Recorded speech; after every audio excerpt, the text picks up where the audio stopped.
আমরা এই মুহূর্তে আছি চাঁদপুরের যে ঐতিহ্যবাহী মেঘনার তীর অঞ্চল হাইমচর উপজেলার প্রেস ক্লাব প্রাঙ্গণে। আমরা 2026-এর যে কার্যকরী কমিটি রয়েছে সেই কার্যকরী কমিটির নির্বাচনে আমরা এবারের যে প্রার্থী রয়েছেন সভাপতি প্রার্থী, আমরা এই মুহূর্তে দেখলাম উনি মনোনয়ন ফর্ম সংগ্রহ করেছেন। আসলে তার সাথে আমরা কথা বলবো এবং আমাদের পাশে রয়েছেন একজন সদস্য এবং আমরা পরিচয় জানবো। আপনি যদি আমরা পরিচয়টা একটু দিতে পারেন। আমি মোহাম্মদ মহসিন মিয়া, হাইমচর প্রেস ক্লাবের সদস্য। আমি এই আগামী 26-27 কার্যকরী কমিটির সভাপতি হিসাবে মনোনয়ন ফর্ম কিনেছি।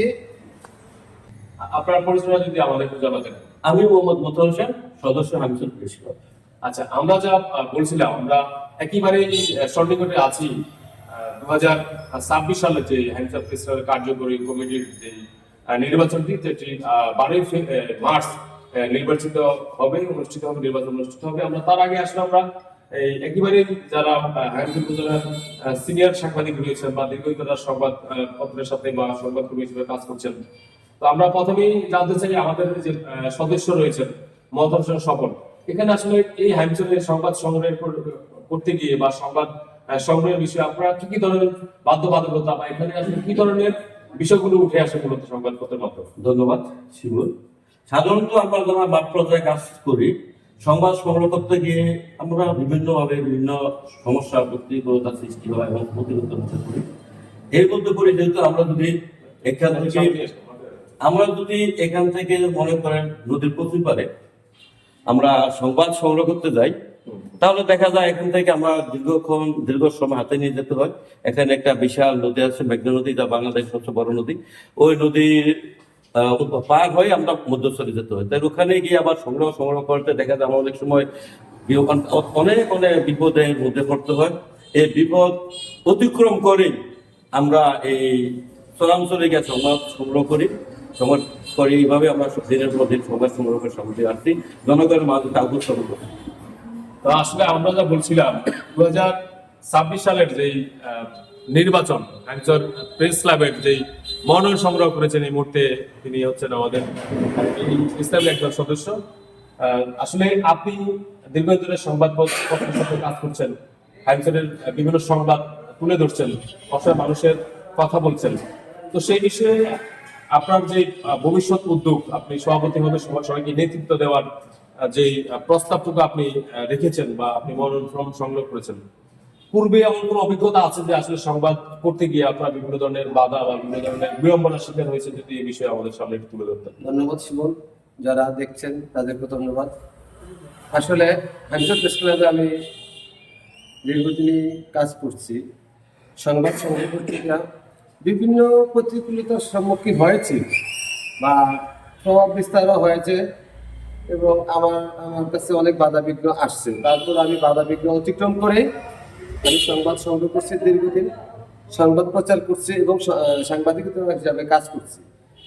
আমি আশা করব এখনো আমি যেহেতু সভাপতি মনোনয়ন সংগ্রহ করেছি 2026-27 কার্যকরী কমিটি যদি আমাকে হাইমচর প্রেস ক্লাবের ভোটাররা আমাকে নির্বাচিত করে, আমি এমন একটা প্রেস ক্লাব উপহার দেওয়ার চেষ্টা করবো ইনশাল্লাহ, যে সাংবাদিকদের মধ্যে থাকবে না কোনো বৈষম্য, থাকবে না মানুষের সাথে ভেদাভেদ সম্পর্ক, খারাপ সম্পর্ক, এবং কোথাও দুর্নীতি না হয় সেই দুর্নীতিটা বন্ধ করার সর্বোচ্চ আমি চেষ্টা করব এবং সবাইকে ঐক্যবদ্ধ রেখে হাইমচর প্রেস ক্লাবটাকে সুন্দরভাবে চালানোর জন্য সর্বোচ্চ চেষ্টা করবো ইনশাল্লাহ। এটাই আমরা যা জানাচ্ছিলাম, আমরা সরাসরি রয়েছি হাইমচর প্রেস ক্লাব থেকে, প্রেস ক্লাবের যে কার্যালয় আছে সেটা থেকে এবারের যে সদস্য থেকে উনি সভাপতি হওয়ার জন্য এইমাত্র মনোনয়ন ফর্ম সংগ্রহ করেছেন আমরা দেখতে পেয়েছি। তো আসলে তিনি চাচ্ছেন যে হাইমচরের সকল ধরনের দুর্নীতি, সকল ধরনের অপরাধ মুক্ত একটি সমাজ গড়ে তুলতে তিনি বদ্ধপরিকর। তিনি সেই প্রতিশ্রুতি আমাদেরকে দিয়েছেন। আমরাও চাই তিনি এই প্রতিশ্রুতি ঠিক মতো রাখবেন। তো আসলে আপনি আমাদেরকে বলছিলেন যে আপনি হাইমচর প্রেস ক্লাবের সভাপতি হলে সকল ধরনের সমাজের যে অনৈতিক কর্মকাণ্ড রয়েছে সেই বিষয়ে আপনি তাদের সকল বিষয়ে তুলে ধরবেন এবং হাইমচরের সকল ধরনের দুর্নীতি বন্ধের বিষয়ে আপনি কাজ করবেন। তো আসলে এই ধরনের দুর্নীতি বন্ধ করতে গেলে বিভিন্ন ধরনের রাজনৈতিক সহায়তা থেকে শুরু করে বিভিন্ন ধরনের বিভিন্ন প্ল্যাটফর্ম থেকে বিভিন্ন চাপ আসে। তো সেই বিষয়ে আপনি সেই মোকাবিলা করার জন্য কি ধরনের প্রস্তুতি রয়েছে আপনার মধ্যে? হ্যাঁ, অবশ্যই আমি সেই প্রেশার বা সেই চাপ সহ্য করার মতো ক্যাপাসিটি আমার আছে, এবং আমি সাংবাদিকতা করব, সংবাদ সংগ্রহ করব, কোনো চাপ সঠিক তথ্যটা আমি তুলে ধরবো, কোনো চাপ সৃষ্টি আমি কখনোই করি না, করবো না, বিগত দিনে আমি করি না, সামনে ভবিষ্যতে আমি করবো না ইনশাআল্লাহ। আমি সবাইকে ঐক্যবদ্ধ রেখে আমার নেতৃত্বে আশা করবো সবাইকে নিয়ে আমি সঠিক তথ্যটা উপস্থাপন করবো, সঠিক সংবাদ প্রকাশ করবো। এটার জন্য আমি ইনশাআল্লাহ দৃঢ় প্রতিজ্ঞা রাখবো ইনশাআল্লাহ। এখন আপনি একটা সংবাদ সংগ্রহ করতে গেছেন, বা আপনার একটা কর্মী সংবাদ সংগ্রহ করতে এক জায়গায় গেছে, এখানে দেখা গেছে একটা রাজনৈতিক ভাবে রাজনৈতিক পক্ষ হয়ে যাচ্ছে, ওই সময় আপনার রাজনৈতিক একটা প্লেটফর্ম আসলে নিতে হবে, তখন সেই মুহূর্তে আপনি কি করবেন? না, আমি রাজনৈতিক কোন প্রতিপক্ষ যদি আমাকে ফোন করে বা আমাকে আমার উপরে প্রভাব বিস্তার করতে চায়, আমি তাৎক্ষণিক আমার ব্যবস্থাটা আমি নিয়ে আমি ওখান থেকে চলে যাবো। আমার নিউজ, আমার সংবাদ আমি কিভাবে প্রকাশ করব, সেটা আমার দায়িত্ব অনুযায়ী আমি সেটা প্রকাশ করবো, কিন্তু কারো প্রভাব বিস্তার আমি করবো না ইনশাআল্লাহ। ধন্যবাদ।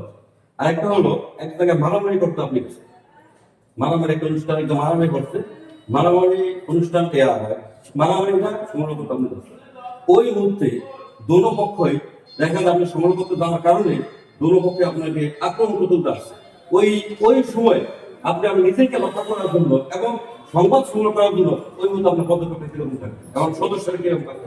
সেটা ঠিক আছে, হয়তো অনেক সময় মিথ্যা ঘটনা, তুচ্ছ ঘটনা কিন্তু ওখানে সংগ্রহ করতে গেলে প্রতিপক্ষ সাংবাদিকের উপরে একটু চড়া হয়, যে এটা মিথ্যা, যেহেতু যে মিথ্যা ঘটনা ওই পক্ষটাই বেশি চড়া হয়, কিন্তু সেটা আমার ক্যাটাগরিতে, আমার ওয়েতে আমি কিভাবে সংগ্রহ করলে আমার নিউজটা আমি প্রকাশ করতে পারবো, আমি সেইভাবে প্রকাশ করবো, সেইভাবেই সংগ্রহ করবো ইনশাআল্লাহ।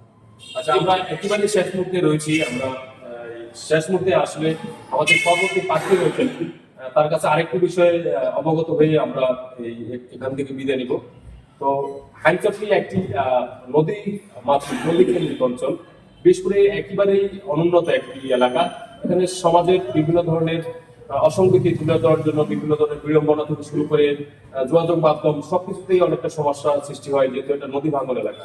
বিশেষ করে হাইচটের প্রায় 3টি ইউনিয়ন একেবারে নদীর প্রত্যন্ত নদীর গর্ভে বিলীন হয়ে যায়, এবং সেখানে চর সৃষ্টি হয়েছে। সেই চরগুলো থেকে সংবাদ সংগ্রহ করতে নিয়ে আসা, তো যেই কষ্টসাধ্য, সেক্ষেত্রে আসলে সাংবাদিক যারা রয়েছেন, সাংবাদিকরা তাদেরকে আপনারা কোনো ধরনের যানবাহন বা কোনো ধরনের সুবিধা দেওয়ার মতো কিছু রয়েছে কিনা যদি আমাদের একটু জানান। বিশেষ করে সাংবাদিকতা করতে গেলে আমাদের হাইচরে যে নদী বাস্তিক, প্রতিকূল নদীমাতৃক, আমাদের এমন কিছু তথ্য সংগ্রহ করতে হয় নদীর উপরে, নদীর মাঝখানে যেতে হয়, বর্ষা মৌসুমে ঝড় তুফান বিভিন্ন সমস্যার সম্মুখীন হতে হয়, তারপরও এগুলি অতিক্রম করে আমাদের সংবাদ সংগ্রহ করতে হয়। তবে এই নদী মাসিক যেহেতু আমরা আসা যাওয়া অনেক অসুবিধা, আমরা চেষ্টা করব আমাদের হাইচর প্রেস ক্লাবের মাধ্যমে সবার সহযোগিতা নিয়ে প্রশাসনের কাছে আমরা নিশ্চয়ই একটা আবেদন জানাবো যে আমাদের এই সংবাদ সংগ্রহ করতে আসা যাওয়ার জন্য আমাদের যদি কোনো কিছু যানবাহন ব্যবস্থা করে দেয়, আমরা হাইচর প্রশাসনের কাছে কৃতজ্ঞতা থাকবো হাইচর প্রেস ক্লাবের পক্ষ থেকে। এক কথা যদি জানাতেন, আসলে আপনি সভাপতি নির্বাচিত হওয়ার পর কি রকম চলবে হাইচর প্রেস ক্লাব, সেই বিষয়ে যদি আরেকটু ক্লিয়ার করতেন। আসলে আমি ইনশাআল্লাহ সবাইকেই বলি, সব সদস্যকে বলি এবং হাইচরবাসীকে বলি যে আমি হাইচর প্রেস ক্লাবের সভাপতি নির্বাচিত হলে আমি সবাইকে ঐক্যবদ্ধ, প্রেস ক্লাবের সবাইকে ঐক্যবদ্ধ রেখে সবার সাথে সমঝোতা রেখে বস্তুনিষ্ঠ সংবাদ এবং সঠিক তথ্য উপস্থাপন করে প্রকাশ করব, এটাই আমার প্রথম প্রত্যাশা থাকবে। এবং রাজনৈতিক নেতৃবৃন্দ, উপজেলা প্রশাসন, থানা প্রশাসন সবাই আমাকে সহযোগিতা বা আমাদের প্রেস ক্লাবকে সহযোগিতা করবে আমাদের সংবাদ সংগ্রহে, এবং সঠিক তথ্যটা যেন আমাদেরকে তারা দেয়, এটাই আমার তাদের কাছে উদাত্ত আহ্বান থাকবে। এবং রাজনৈতিক ব্যক্তি যেন আমাদের কাছে প্রভাব বিস্তার না করে, এটাও আমাদের প্রত্যাশা থাকবে। তো আসলে আমরা এই মুহূর্তে ছিলাম হাইমচর উপজেলা, যে হাইমচর প্রেস ক্লাব, এটি একেবারে স্থায়ী কার্যালয় আলগীবাজারে। তো এই প্রথম মনোনয়ন ফর্ম সংগ্রহ করেছেন যিনি। আমরা এভাবে আরো মনোনয়ন ফর্ম যারা সংগ্রহ করবেন সকলের উদ্দেশ্যে আমাদের বার্তা একটাই সঠিক এবং সুন্দর তথ্য উপস্থাপন হবে। হ্যামচরের অসহায় মানুষের কথা তুলে ধরা হবে সংবাদ মাধ্যমের মাধ্যমে। এটাই প্রত্যাশা করে বিদায় নিচ্ছি। হ্যামচর উপজেলার এই আলগি বাজারের যে হ্যামচর প্রেস ক্লাবের যে স্থায়ী কার্যালয় রয়েছে সেখান থেকেই সবাই ভালো থাকবেন, নিরাপদ থাকবেন এই প্রত্যাশায় সবাইকে আবারও হ্যামচর প্রেস ক্লাবের পক্ষ থেকে অনেক অনেক ভালোবাসা, ধন্যবাদ জানাচ্ছি। ধন্যবাদ আপনাকে, ধন্যবাদ সবাইকে।